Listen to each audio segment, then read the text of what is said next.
말씀은 신약성경 히브리서 5장 11절부터 14절까지 말씀입니다.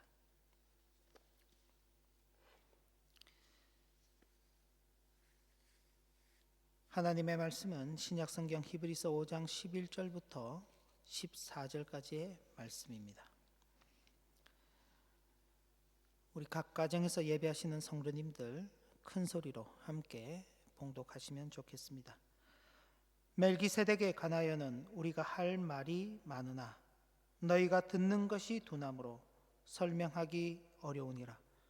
때가 오래되었으므로 너희가 마땅히 선생이 되었을 터인데 너희가 다시 하나님의 말씀의 초보에 대하여 누구에게서 가르침을 받아야 할 처지니 단단한 음식은 못 먹고 젖이나 먹어야 할 자가 되었도다.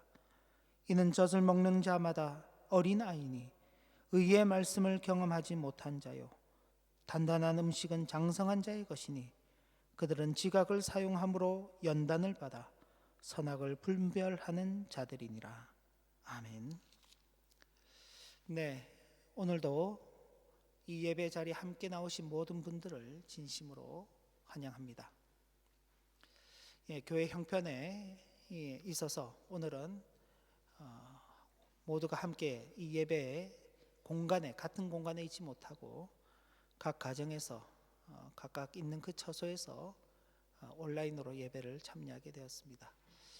우리가 이렇게 어렵고 힘든 때일수록 하나님의 말씀에 우리 자신들을 더욱 비추어가는 자세를 갖는 것은 대단히 중요합니다. 그리고 어려울 때일수록 우리가 스스로 판단하기가 참 쉽지 않습니다. 이럴 때일수록 더욱 하나님의 말씀이 우리를 인도해 주시기를 간구해야 할 것입니다. 그래서 몸이 멀리 떨어져 있지만은 마음은 항상 주님의 교회 그리고 주님의 말씀과 항상 가까이 있는 그 훈련을 잘 해가시기를 진심으로 기원합니다. 우리가 지금 살펴가고 있는 이 히브리서는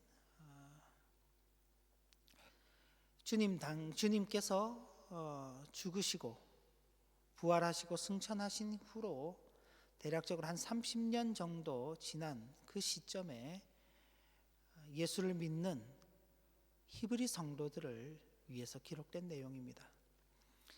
초대교회 당시 많은 그리스도인들은 고난과 환난 속에서도 교회를 이루었습니다. 예루살렘 지역에서만이 아니라 예루살렘에 핍박이 있게 되자 각 곳으로 흩어진 그 성도들이 함께 모여서 하나님을 예배하는 예배 공동체를 만들고 그리고 그곳에서 자신들의 믿음을 지키며 살아가고 있었습니다. 그러나 그들을 기다리고 있는 것은 많은 고난과 그리고 역경이었습니다. 그런 속에서 믿음을 지키고 살아가고자 애쓰는 그 성도들에게 위로와 격려를 주기 위해서 기록된 것이 바로 이 히브리서입니다. 하나님의 아들이신 예수 그리스도, 그분께서 사람의 몸을 입고 오시고 천사보다도 더 뛰어나신 그분께서 우리의 구속주가 되어주시고 모세보다도 더 뛰어나신 그분께서 이루신 그 구원하심에 모든 믿는 자들이 참여하게 되었다.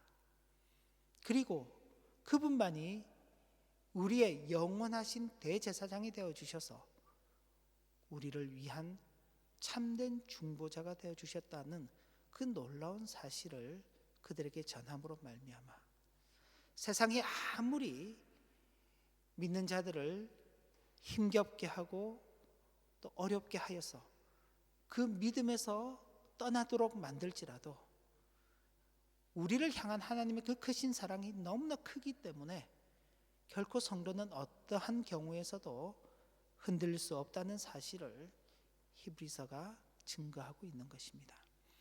이것이 그때를 살았던 성도들에게 있어서 참된 위로였죠.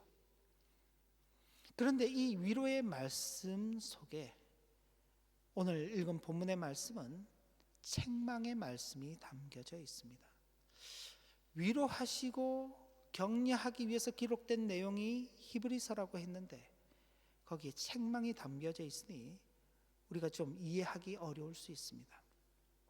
그래서 오늘 말씀의 제목이 책망인데 왜 이런 책망이 주어졌고 이 책망이 목적하는 바가 뭐고 그리고 이 책망을 받는 우리가 어떤 자세를 갖추어야 하는 것인가를 함께 살펴보기를 원합니다.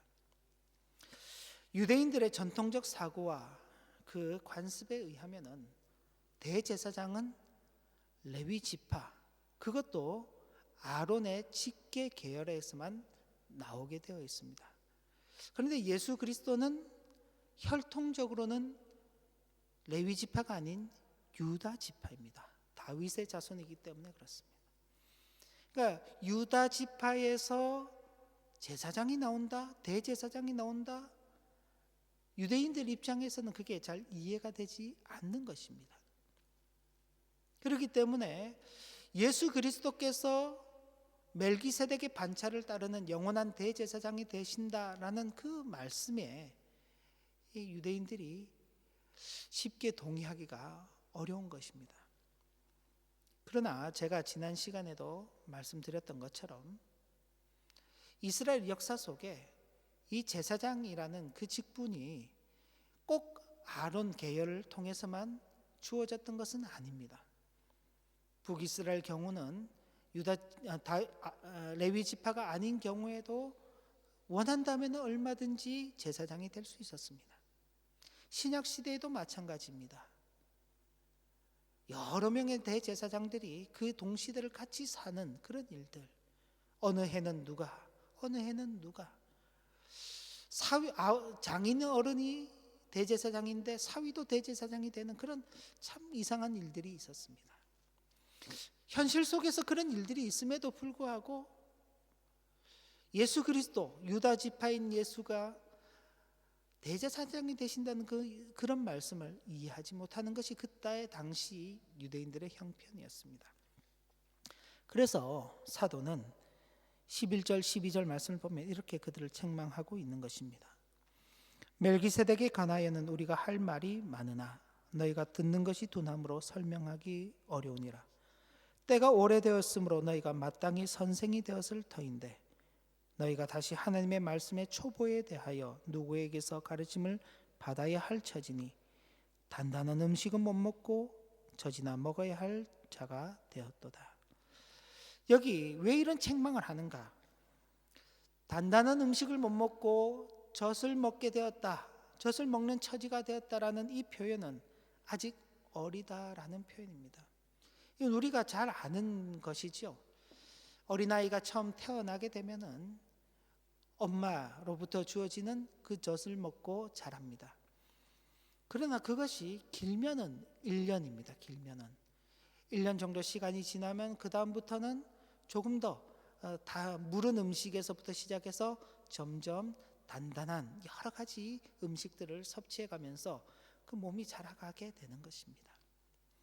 그런데 1년, 2년, 5년, 10년이 되었는데도 엄마의 젖만 먹고 크기를 원한다면은 정상적으로 지금 성장하지 않는다고 다들 판단할 것입니다. 신앙의 세계도 마찬가지입니다. 겉으로 보기에는 예수 믿는 지도 오래되었고 그리고 그래서 이미 장성한 것처럼 보이죠. 고난과 환난이라는 그 박해 속에서도 믿음을 지키고 있기 때문에 이미 성숙된 사람들로 보일 수 있는 것입니다. 그 당시 유대인들이. 그런데 내용적으로 보면은 미숙하여서 믿음의 내용인지도 잘 모르는 것입니다. 믿음의 내용이 무엇인지도 잘 모르는 것입니다. 그래서 천사가 우리를 구원해 주지 않을까?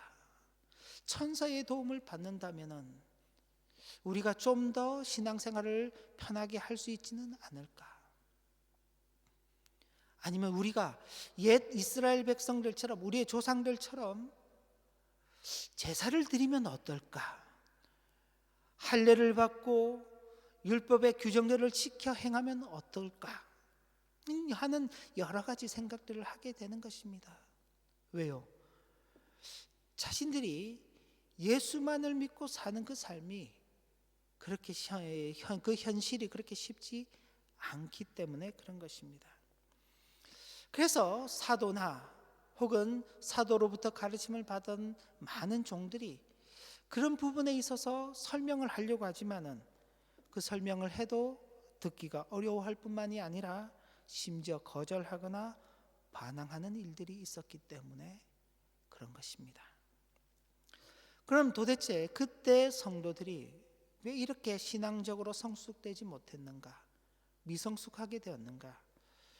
그 첫째는 듣기를 싫어했기 때문에 그렇습니다. 11절 말씀에 보면은 멜기세덱에 관하여는 우리가 할 말이 많으나 너희가 듣는 것이 둔함으로 설명하기 어렵다. 여기 듣는 것이 둔하다라고 그렇게 표현하고 있습니다. 듣기는 듣지만은 이해를 잘 못한다라는 것이 그게 1차적인 내용일 것입니다. 왜 이 듣기는 듣지만 이해를 잘 못할까? 먼저 첫째는 이 말씀을 전하는 자에게 문제가 있을 수 있죠. 말씀을 전하는 자가 너무 어렵게 전하기 때문에 이해를 하지 못하는 것일 수 있습니다. 또 하나의 문제는 말씀을 듣는 자의 입장입니다. 말씀을 듣는 자가 그 말씀의 내용과 깊이를 이해하기 위해서 노력하지 않기 때문에 어려울 수도 있는 것입니다. 두 가지 문제가 다 있을 수 있죠. 그런데 이건 나타나는 어떤 겉으로 드러나는 외적인 현상일 뿐입니다. 조금 더 근본적으로 이 문제를 보면은 우리가 전해지는 이 내용들은 하나님께서 당신의 뜻을 당신의 택하신 종들을 통하여서 이 성경이라는 당시의 성경은 이런 성경이 아니었습니다. 양피지로 된 그런 성경이거나 혹은 신약 성경은 파피루스 나무 가지들을 이렇게 말려서 그 가지 위에 기록한 그런 종류의 형태죠. 양의 가죽 위에 기록을 했거나 혹은 나무에 기록을 한 그런 형태이지만 어쨌든 하나님께서 당신의 뜻을 담아서 문자라는 형태로 기록하게 하신 것입니다. 그런데 하나님의 모든 그 뜻이 문자, 글자 속에 담긴다는 것 자체가 불가능한 것입니다. 여러분들께서도 마찬가지죠. 우리도 마찬가지입니다.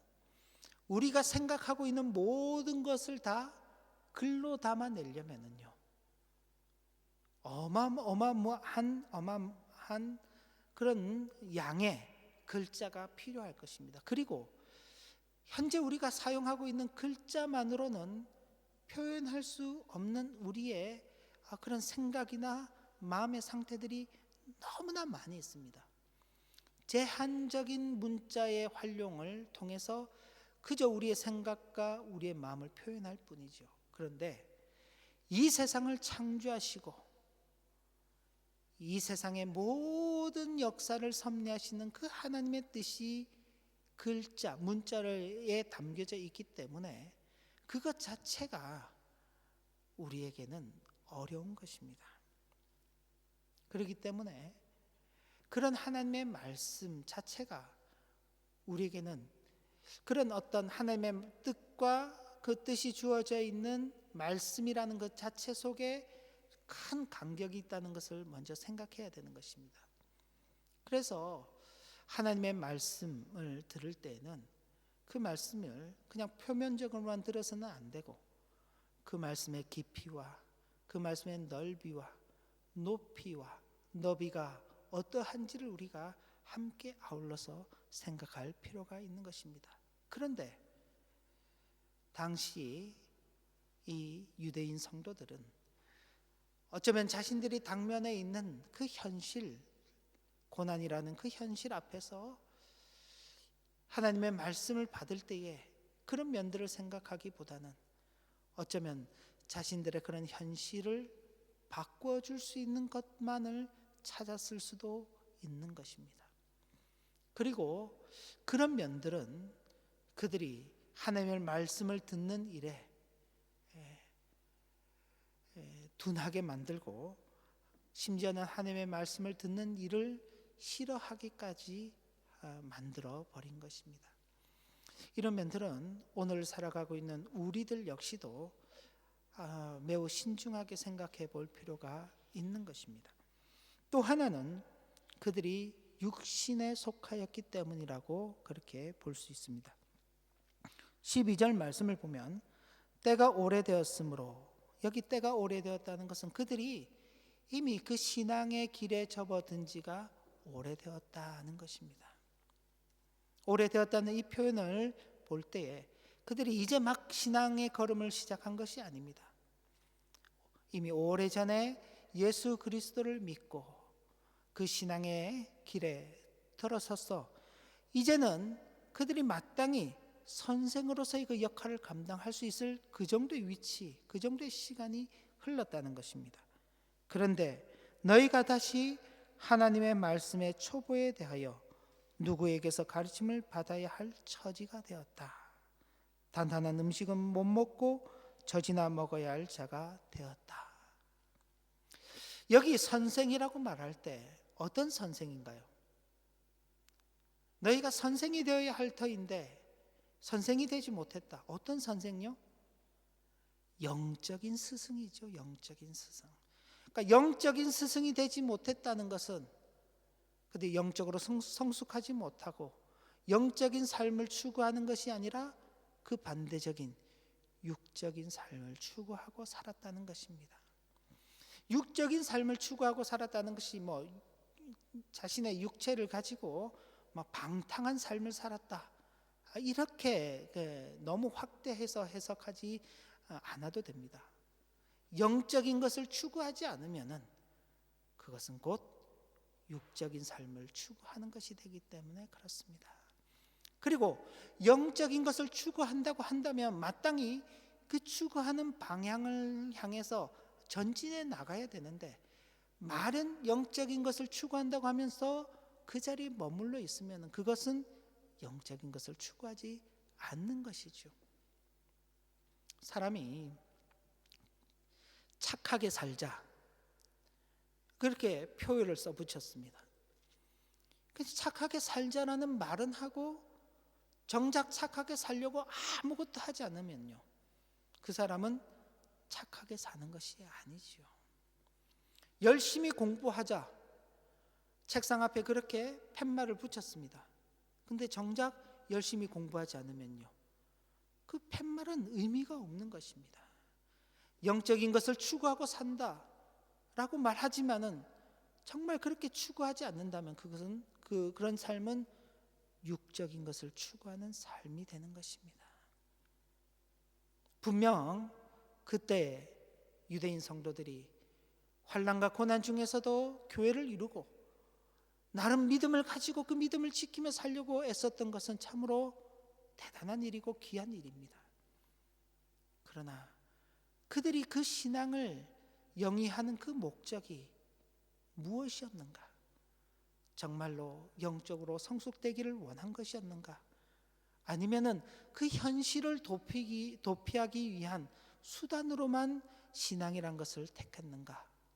전혀 다른 결과를 가져오는 것입니다. 그래서 이런 일들도 있게 되는 것이죠. 가르침을 거절하였다. 13절 말씀을 보면 이는 젖을 먹는 자마다 어린아이니 의의 말씀을 경험하지 못한 자다. 의의 말씀을 경험하지 못했다. 이 말씀이 의미하는 바가 무엇일까요? 그 당시 말씀을 전해주던 분들은 사도들입니다. 사도들. 아직까지 예수 그리스도로부터 직접적으로 말씀을 받았던 사도들이 생존하고 있던 시대고, 그 사도들이 곳곳으로 다니며 주의 말씀을 전하고 있던 그런 시대입니다.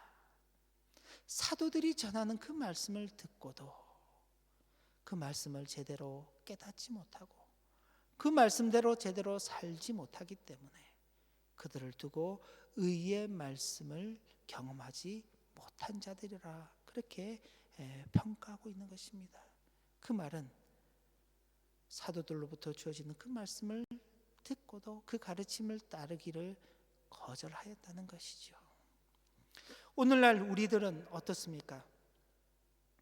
그런 일이 있을 수 없지만은 만약 사도 바울이 제가 아닌 사도 바울이 이 자리에 와서 여러분들에게 말씀해 주신다면요, 여러분들 그러면 훨씬 더 말씀을 잘 깨닫게 되고 훨씬 더 믿음이 자라게 될 것이라고 그렇게 생각하겠죠.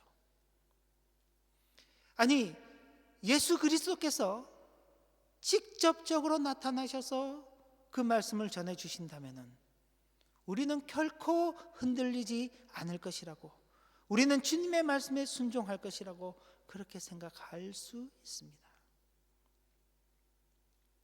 저는 사도 바울도 아니고 더군다나 예수 그리스도도 더더욱 아닙니다. 그러나 지나간 역사 속에서 하나님께서는 하나님의 종들을 세우시고 하나님의 교회를 통해서 그 종들이 하나님의 말씀을 선포하게 하시면서 당신의 뜻을 가르치는 그 방식으로 섭리해 오셨습니다. 누가 말을 전하느냐가 중요한 게 아닙니다.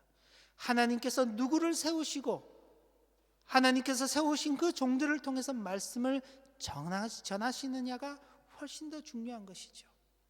그런 말씀 앞에서 말씀을 듣는 자로서의 한 가지 반응은 그 가르침을 따라서 살아가는 것입니다.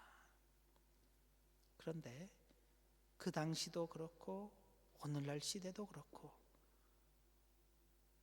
교회 속에서 말씀이 전해지지만은 그 말씀의 가르침에 순종하는 것은 참으로 쉽지 않은 그런 우리의 현실을 보게 되는 것입니다.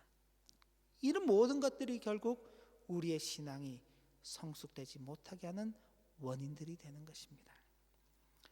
바로 이런 이유 때문에 사도는 당시에 있던 유대인 성도들을 책망하였던 것입니다. 그런데 이 책망이 단순히 그들이 잘못하고 있다는 것을 지적하기 위한 책망이 아닙니다. 만약 그들이 잘못하고 있고 그 잘못에서 돌이킬 수 있는 혹은 어떤 그 잘못을 책망하고 끝내는 것이라면은 더 이상 뒤에 말씀이 주어질 필요가 없죠. 앞서서 말씀드린 것처럼 이 말씀은 그때 있던 그 초대교회 성도들을 위로하고 격려하기 위해서 주어진 말씀이라고 했습니다. 그러니 이 책망에도 분명한 목적이 있는 것입니다. 먼저는 말씀을 듣는 일을 넘어서 말씀을 따라 행하는 자가 되게 하기 위함이다. 이와 관계하여서 몇몇 성경 구절을 좀 찾아보는데 먼저 야고보서 1장 22절 말씀을 보면은 이런 말씀이 기록되어 있습니다. 너희는 말씀을 행하는 자가 되고 듣기만 하여 자신을 속이는 자가 되지 말라. 말씀을 듣기만 하는 자는 자신을 속이는 자가 될 수 있다. 뭘 속이는 건가요? 자신이 마치 그 말씀을 따라서 사는 것처럼 그렇게 스스로 착각하게 만드는 것입니다. 우리가 그런 경우들이 있을 수 있습니다. 요즘은 이런 인터넷이나 이런 매체들이 발달했기 때문에 우리가 원한다면 얼마든지 좋은 설교의 말씀들을 얼마든지 찾아서 들을 수 있습니다. 근데 그것만 찾아서 듣고만 있으면은요. 우리는 그걸 자꾸 듣고 있으면 그것이 마치 우리가 말씀을 행하는 것이냐 그렇게 착각하게 되는데 그렇지 않습니다. 어떤 매체를 통해서 듣든 가장 좋은 것은 여러분들께서 속해 있는 그 교회를 통해서 그 교회에 세워진 목사를 통해서 듣는 말씀대로 신앙생활하는 것이 가장 좋죠. 말씀을 통해서 내게 주어진 그 내용들을 내 삶 속에 적용하는 것, 그것이 중요한 것입니다.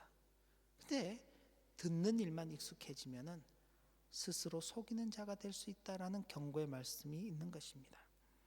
그리고 로마서 2장 3절 말씀을 보면 이런 말씀도 있습니다. 하나님 앞에서 율법을 듣는 자가 의인이 아니요 오직 율법을 행하는 자라야 의롭다 하심을 얻으리니. 율법을 듣는 자가 의인이 아니라 율법을 행하는 자라 그랬습니다.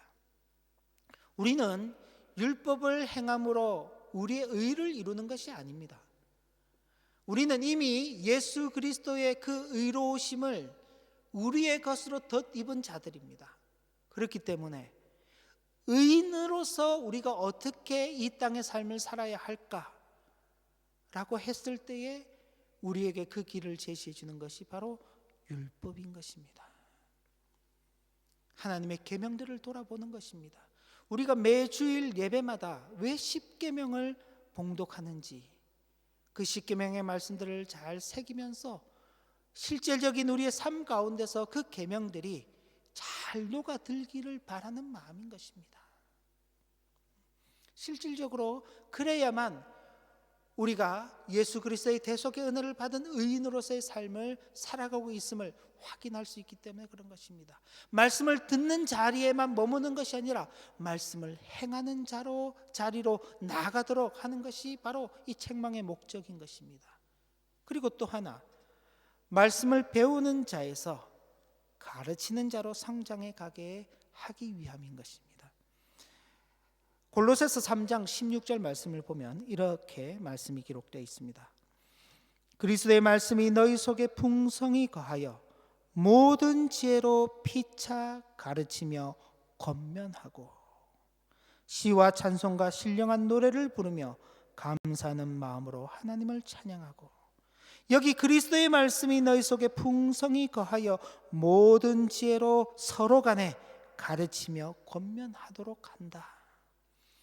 예수 그리스도의 말씀이 우리 자신에게만 주어진 것으로 끝나는 것이 아니라, 내가 그것을 듣는 것으로만 끝나는 것이 아니라, 말씀을 배우는 것으로만 끝나는 것이 아니라 그 말씀을 가르치는 자리로 나가는 것입니다. 어디에서요? 가깝게는 우리 가족 간에 이런 내용들이 있을 수 있습니다. 가족끼리 하나님의 말씀에 대해서 함께 이야기할 수 있어야 됩니다. 부모가 자녀에게 가르칠 수 있어야 되겠죠. 그렇죠?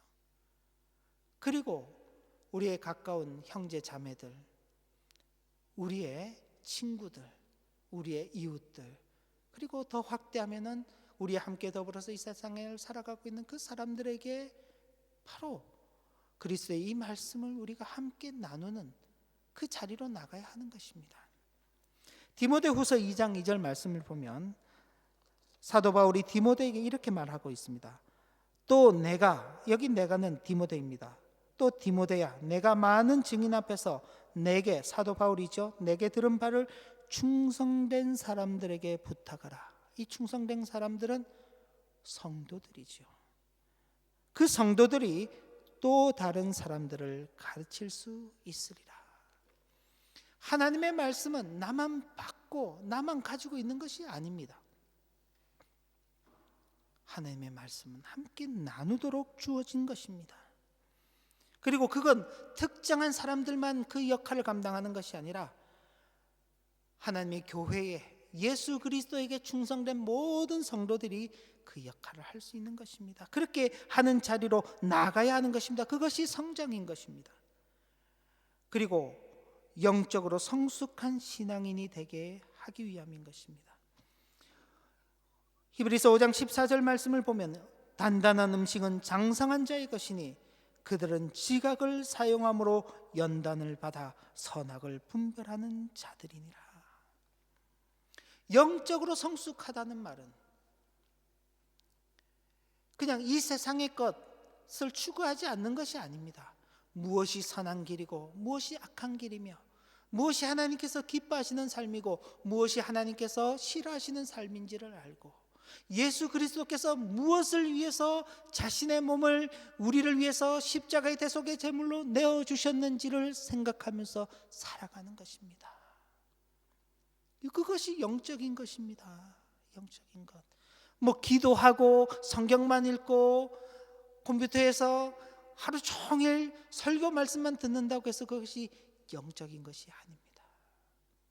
실제로 우리가 왜 구원함을 받았는지, 왜 하나님께서는 우리를 구원하시기 위해서 당신의 아들을 이 땅에 육신을 입고 보내셨는지, 왜 예수 그리스도께서는 십자가에 자신의 몸을 내어주시면서 우리를 구원하셨는지를 생각하고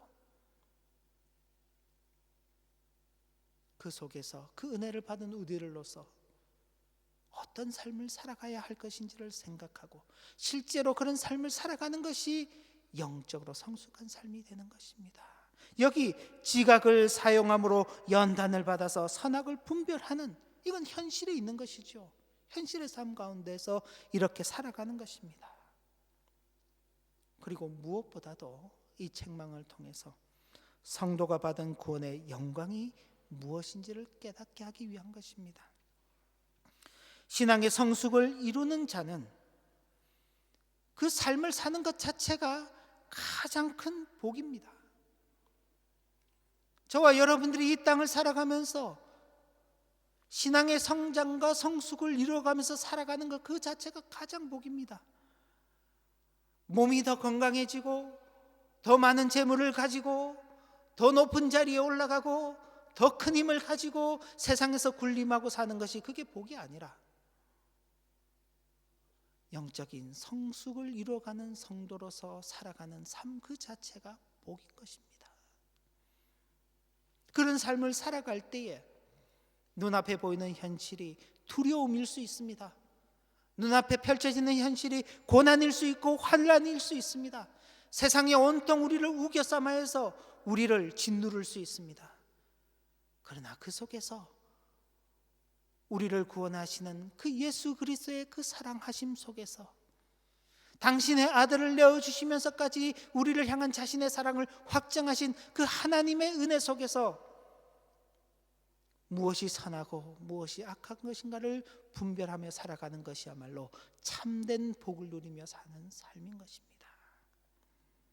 예수 그리스도께서 이루신 구원의 영광이 바로 우리에게 주어졌기 때문에 우리는 그런 위대한 영광 속에서 살아가고 있음을 보여주기 위한 것입니다. 이래서 책망이라는 것이 필요한 것입니다.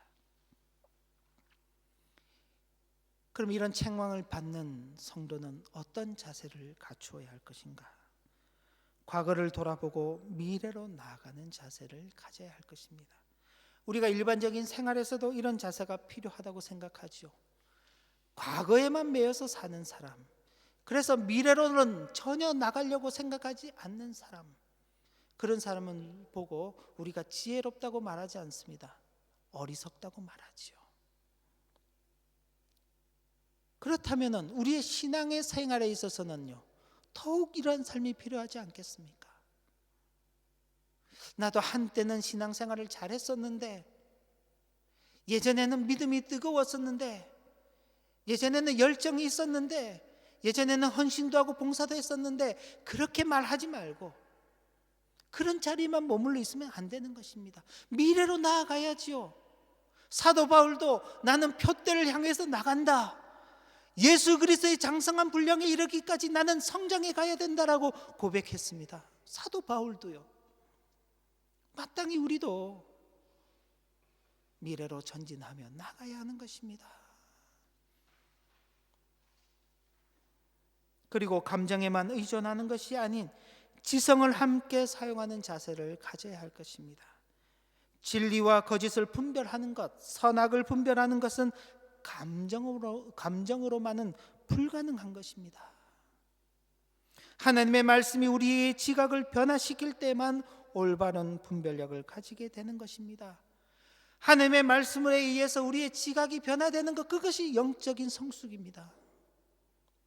하나님께서 우리를 변화시켜 가시기를, 하나님의 말씀에 따라서 우리가 변화되어져 가기를, 이전에는 우리의 생각대로 우리의 감정대로 모든 것을 판단하고 결정했다라면 이제는 앞으로는 하나님의 말씀이 우리를 이끌어 가도록 해야 하는 것입니다. 이것이 개혁의 시대를 살아가고 있는 우리의 자세인 것입니다. 우리가 매 수요일마다 기독교 강요를 공부하고 있는데, 그 기독교 강요를 저술했던 종교개혁가 칼빈은 하나님의 말씀이 가는 곳까지 가고 하나님의 말씀이 멈추는 곳에 멈추고 하나님의 말씀의 범위를 넘어서지 않는 그 신앙의 적정과 절도의 원리를 따라서 살았던 사람입니다. 바로 그런 역사가 있는 곳이 바로 이 유럽 땅이고 저와 여러분들이 살고 있는 이곳이지요. 감정이 아닙니다. 하나님의 말씀이 우리를 변화시켜 가기를, 그리고 그 말씀의 변화를 따라서 우리가 진리와 거짓을 분별하며 살아갈 것을 하나님께서 기대하시는 것입니다.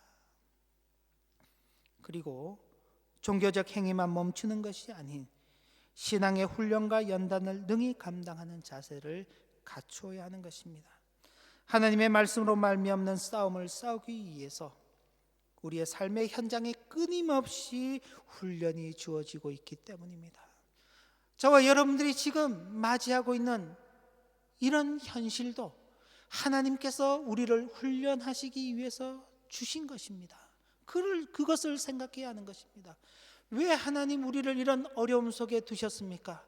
왜 우리가 함께 만나지도 못하고 우리가 일상적인 삶도 살지 못하고 왜 우리를 이런 어려움 가운데 두십니까? 라고 말하기보다 하나님께서 우리를 훈련하시기 위해서 우리를 이 땅으로 이끌어내셨구나, 이런 현실을 만나게 하셨구나 라고 그렇게 생각할 수 있어야 하는 것입니다. 그리고 이 훈련을 잘 받아야 하는 것입니다. 앞서도 그랬죠. 단단한 음식은 장성한 자의 것이니 그들은 지각을 사용함으로 연단을 받아서, 이 연단은 삶의 현장에서 받는 것입니다. 훈련을 받는 것입니다. 이런 훈련을 잘 받는 자세를 갖추어야 하는 것입니다. 그리고 우리에게 주어진 구원에 이르는 지식을 다른 사람들에게 전하는 자세를 갖추어야 할 것입니다. 우리에게 주어진 이 구원에 이르는 지식은 결코 우리 자신만의 것으로 가지고 있을 것이 아닙니다. 이는 다른 사람들에게 전하는 것이 우리에게 의무로 주어졌기 때문에 그렇습니다. 저와 여러분들은 겨우 나 한 사람 예수 믿고 구원받기 위해서 이런 삶을 살아가는 것이 아닙니다. 그렇기 때문에 우리가 하는 행동, 우리가 하는 말 한마디는 대단히 중요한 것입니다. 특별히 이 세상의 많은 사람들은 이런 현실을 만나게 되면은 그들은 온통 세상만을 바라보기 때문에 이 세상에서는 절망할 수밖에 없습니다. 그러나 우리는 이런 세상 속에 살아가지만은 이 세상이 전부가 아니라 하나님의 나라가 있고 그 영원한 그 나라에 우리는 속한 자들로서 살아가고 있다는 그 확신이 있기 때문에 우리는 이 세상이 우리를 절망으로 몰아넣는다 할지라도 우리는 절망하지 않는 자들인 것입니다. 우리가 가진 그 소망을, 우리가 가진 그 영광을, 우리가 가진 그 구원의 참된 지식을 그들에게 전해줘야 할 그 의무가 저와 여러분들에 있는 것입니다. 이것이 하나님을 사랑하고 이웃을 사랑하라는 주님의 그 계명에 순종하는 삶이 되는 것입니다. 앞서 말씀드린 대로 부모가 자식에게, 부모가 자녀에게, 형제가 형제에게, 친구에게, 이웃에게, 함께 더불어서 사는 많은 사람들에게 우리가 가진 이 소망과 이 구원의 확신과 믿음의 내용들을 증거하여서 그들도 세상을 보며 절망하는 그들이 예수 그리스도로 말미암아 참 소망을 누리며 살아가도록 하는 그 의무를 우리는 감당해야만 하는 것입니다. 그러니 저와 여러분들이 오늘 이 예배 자리에 있다는 것, 오늘 우리가 하나님을 찬송하며 있다는 것, 오늘 우리가 예수 그리스도의 이 구원을 감사하고 있다는 것은 참으로 중요한 것입니다. 겨우 우리 교회 하나, 겨우 나 자신 한 사람이 그냥 신앙을 지키는 싸움으로 끝나지 않는다는 것을 분명히 기억하시길 바랍니다. 하나님의 말씀에 담겨져 있는 깊고 장엄한 신비를 깨달아 하나님의 온전하신 뜻을 이해하는 수준으로 성장하고 성숙해져가는 교회요 성도님들 되시기를 진심으로 기원합니다. 그리고 성숙된 교회요 성도로서 삶의 모든 자리에서 선악을 분별하여 하나님을 기쁘시게 하고 사람들에게 유익을 끼치는 진정으로 참된 복을 누리는 여러분들의 일생 되시기를 주님의 이름으로 기원합니다. 기도 올립니다. 하나님 아버지, 책망을 받을 때 우리의 마음이 참으로 무겁습니다. 그러나 하나님께서 우리를 책망하실 때에는 우리를 무겁게 하시기 위함이 아니라 그 자리를 털고 일어서서 다시금 하나님께서 기대하시고 하나님께서 우리에게 주시고자 하는 그 영광의 자리로 나아가도록 하시기 위한 하나님의 위로와 격려입니다. 주신 말씀을 마음에 새기고 일생 다하도록 하나님의 말씀의 가르침을 따라서 살아가는 우리 모두가 되도록 인도하여 주옵소서. 예수님의 이름으로 기도 올리옵나이다.